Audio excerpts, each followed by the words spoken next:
হ্যাঁ, আপনার মন খারাপ কেন সেটা বলেন। অনেকদিন ধরে ট্রাই করতেছি। আপনার বিয়ে হয়েছে হলো 2.5 বছর, তার মধ্যে হাজবেন্ড কি করে? নন গভর্নমেন্ট জবে আছে, চাকরি করে, এবং আপনারা দুজন একসাথে আছেন 2.5 বছর ধরে। বাচ্চার জন্য ট্রাই করতেছেন কখন থেকে? 2 বছর। 2 বছর ধরে। আপনাদের অনেক টেস্ট করা হয়েছে, এবং অন্য একজন ডাক্তারের কাছে আপনি 4 মাস মোটামুটি চিকিৎসা নিচ্ছেন। এবং আপনার হিস্টোস্কোপিও করা হয়ে গেছে। আপনার আরেকটা প্রবলেম আছে, মাসিক অনিয়মিত, পিসিওডি সমস্যা। তাহলে মাসিক অনিয়মিত মানে তো ডিম অনিয়মিতভাবে আসছে। তাহলে যাদের সমস্যা আছে তাদেরই তো আমার কাছে আসে। আমার কাছে কোনো নর্মাল মানুষ আসে? আমার কাছে যাদের ন্যাচারালি বাচ্চা হয় না, প্রথমে আপনি চেষ্টা করছেন, 1 বছর হয় নাই, তারপর আমার কাছে আসছে, বা আরেকজনের কাছে গেছেন, আমার কাছে আপনি মাত্র আজকে সেকেন্ড সাইকেল। আগে 1 মাস আসছিলেন, এখন সেকেন্ড সাইকেল।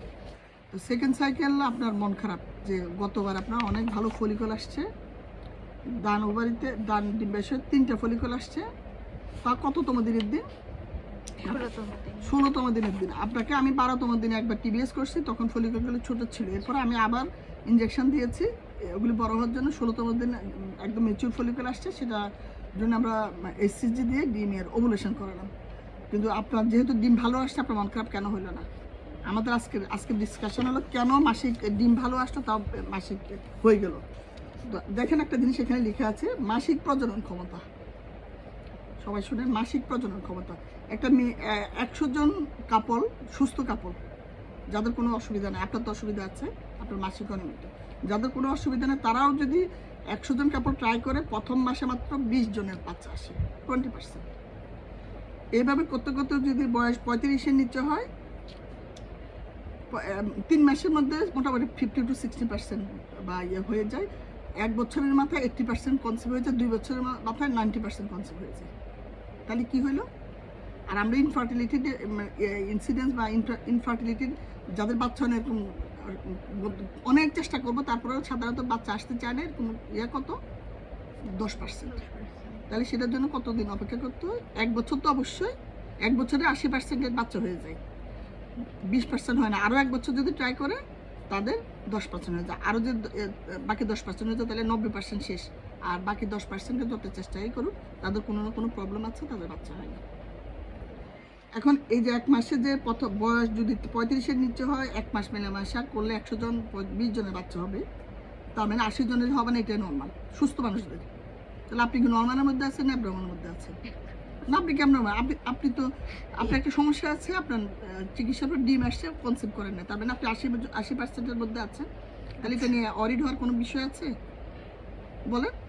তাহলে ধৈর্য রাখতে হবে। কারণ আপনি যদি হতাশ হয়ে যান, আপনি আমার কাছে আসবেন না। আর আপনি রুগীরা যখন বারবার পোক করতে থাকে, কেন বাচ্চা হচ্ছে না, কেন বাচ্চা হচ্ছে না, ডাক্তারও তখন আগ্রহ হারায় ফেলে।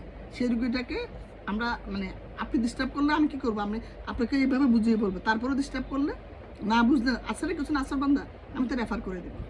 অথবা আমাদের যে চিকিৎসা রেফার করব, অথবা আপনার এখন আমাদের চিকিৎসার যে ধাপ, ইনফার্টিলিটির মোট 4টা ধাপ।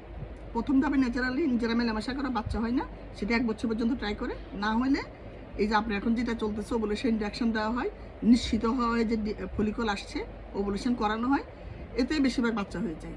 আপনার যেটা এখন চলতেছে, এটা তো আমি অনন্তকাল চালাবো না, মাত্র 1 সাইকেল করছি, আরও হয়তো 5 সাইকেল করবো, মিনিমাম 6 সাইকেল করবো।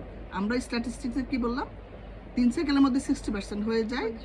আর বাকি 1 বছরের মধ্যে মোটামুটি আমি তো 3 সাইকেল করবো, এরপরে ধরেন 6 সাইকেলের মধ্যে যাদের হওয়ার হয়ে যাবে। যাদের 3 সাইকেল হতে চায় না বা 6 সাইকেলও হয় না, তাদের আসলে অত করলে তাদের আরও একটু ভালো, আরও অন্যরকম চিকিৎসা লাগবে। সেই অন্যরকম চিকিৎসাটা কি? এর পরের ধাপের নাম হলো কি বলেন? আইইউআই। আইইউআইটি কী করা হয়? আইইউ হলো আপনাকে একইভাবে ওষুধ দেওয়া হবে, ডিম তৈরি করা হবে। আমি টিবিএস করে, ফলিকুলোমেট্রি করে ডিম আসছে কিনা দেখবো। ডিম যদি আসে, যখন ডিম ফাটা, ওভুলেশনের যে পিরিয়ডটা, আমরা যে ইঞ্জেকশনটা 36 ঘন্টা 35 ঘন্টা পরে ওভুলেশন হয়, ওইভাবে হিসাব করে ইঞ্জেকশন দেওয়া হবে। ইঞ্জেকশনের পরে যে আপনারা একটা জায়গায় পাঠাবো, আমি ইনোভা হসপিটালে পাঠাই, সেখানে যাবে হাজব্যান্ড ওয়াইফ দুজনই। হাজব্যান্ড শুক্রাণু দিবে, সিমেন্টটা দিবে, আর আপনি হলেন, আপনার তো আগে আমরা রেডি করা। তারপর ওইটাকে প্রসেস করা হয়, একটা মিডিয়া দিয়ে ওয়াশ করে, প্রসেস করে, কনসেন্ট্রেট করে, শুধুমাত্র গুড কোয়ালিটি শুক্রাণুটা আলাদা করা হয়। করে জরায়ের ভিতরে এই যে একটা চিকন নল দিয়ে এখান দিয়ে কোনো অ্যানাস্থেসিয়া লাগে না, এখানে দিয়ে দেওয়া হয়। এটার নাম হলো ইন্টিউরেটেড ইনসেমিনেশন বা আইইউআই। তাহলে পরবর্তী স্টেপের নাম কি আইইউআই। আইইউআইটা আমরা অনন্তকাল করবো না, একবার করে যেহেতু টাকা খরচে বেশি, আপনারা বলবেন যে আল্লাহ টাকা খরচ হলে কেন বাচ্চা হলো না। এটা কিন্তু নর্মালি প্রসিডিউর, কারণ এখানে খালি বাইরে সিমেন্টটা প্রিপারেশন করা হয়েছে, ওভুলেশনও আপনার ন্যাচারাল, ফার্টিলাইজেশন আপনার ন্যাচারাল, তার মানে এটাও ন্যাচারাল ইয়া। কিন্তু এটা তো যদি আপনি অস্থির হয়ে যান 1 মাস 2 মাস 3 মাস করে, এটা তো আমরা সর্বোচ্চ কয়বার করা যাবে এটা- আইইউআইটা? আইইউআই তো আমি আপনাকে বলি স্ট্যাটিস্টিক্স হল আইইউআই সাকসেস রেট 35-এর নিচে যদি কারো বয়স থাকে তাদের একবার করলে 15 থেকে 20% সম্ভাবনা, আর 3বার করলে 80% সম্ভাবনা। 3বারের মধ্যে সাধারণত 3বার, কিন্তু আমরা তো 3বার করি না, আমরা যাদের এরকম হয় ভালো আসে, ডিম ভালো আসে 3 থেকে 4বার বা 5বার রুগী রাজ্যে থাকলে। আর যাদের বয়স 35-এর বেশি তাদের একবারে হলে 7%, আর 3বার করলে 60%। অর্থাৎ বয়সের সাথে সাথে প্রত্যেকটা আপনার কিন্তু এখন 31 হয়ে গেছে, 35 এখনো যদিও হয় নাই, বয়সের সাথে সাথে সাকসেস মানে কনসিভ হওয়ার সম্ভাবনা কমতে থাকে। এই জন্য এই বয়স ঠিক মতো থাকতে ইফেক্টিভ ট্রিটমেন্টের জন্য রাজি থাকতে হবে। এবং আপনি ফিনান্স তো আপনি করবেন না, হাসপাতালে টাকাটা আপনি দিবেন, আমি জাস্ট অ্যাডভাইস করতে পারি এবং এভাবে বুঝিয়ে বলতে পারি। কিন্তু আপনি যদি ফিনান্সটা না করেন, টাকাটা না দেন, আমি তো আসলে জোর করে কাউকে তো চিকিৎসা করা যায় না। আর সবচেয়ে বড় কথা হলো যে বুঝতে হবে, আপনি যদি বেশি অস্থিরতা করেন, প্রথম ধরুন বিয়ে 6 মাসের মাথায় চলে আসলেন, তাহলে দ্রুত আপনাকে ওষুধ শুরু করতে হবে। আবার ওটাকেও যদি 2-3 মাস অস্থির হয়ে যান, তাহলে আইইউআই দ্রুত চলে যেতে হবে। তাহলে আপনার কি হলো, প্রত্যেকটা স্টেপ কিন্তু শর্ট হয়ে যাবে। তখন আইইউআই এর পরে কি কাজ, আইইউআই এর পরে হলো আইভিএফ। তাহলে আপনি বেশি অস্থির হলে আপনার প্রত্যেকটা স্টেপ দ্রুত যাবে এবং আপনার আলটিমেটলি কস্ট অফ ট্রিটমেন্ট, হয়তো অনেকের আইইউআই বাচ্চা এসে যায়, অনেকের ওভুলেশন ইনজেকশনে বাচ্চা এসে যায়, কিন্তু আপনি তো ওগুলো করতে দিলেন না, আপনি ডাক্তারকে পুক করতে থাকলেন, অস্থির করতে থাকলেন। আমার সামনে এসে অনেক রোগীরা ঝগড়া করে হাজব্যান্ড মানে নিজে কেন হলো না, আমাকে দোষারোপ করে। তো এগুলি তো আপনাদের ধৈর্য না রাখলে এই চিকিৎসার ফল পাবেন না, আননেসেসারি পয়সা নষ্ট হবে। কারণ আমি যে স্ট্যাটিস্টিক্সটা দিলাম এটা ইন্টারন্যাশনাল স্ট্যাটিস্টিক্স, এবং এইভাবে যদি এটা এই কারণে আমি কেন ধৈর্য ধরার সাহস আপনাকে দিচ্ছি, কারণ স্ট্যাটিস্টিক্স বলে আপনি অপেক্ষা করে গেলে আপনার আইভিএফ এর সংখ্যা কমে যাবে, আইভিএফ এর সংখ্যা কমে যাবে, আপনি একটু ধৈর্য ধরতে হবে, এই হলো কথা।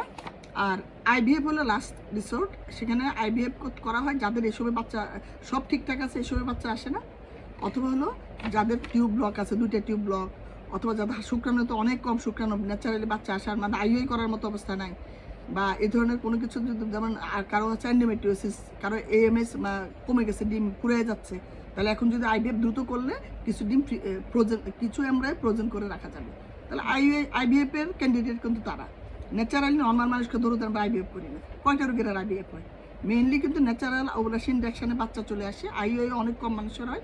আজকে এতগুলি রোগী আমি দেখছি, মাত্র 2টা রোগীর আইইউআই লাগছে, এই যে ফলিকুলোমেট্রি করলাম, এরকম ধরেন 20টা দেখার পর 2টা লাগে, তো তাও তাদের হাজব্যান্ডের শুক্রাণুর সমস্যা দেখে আমি আইইউআই করতে বলছি।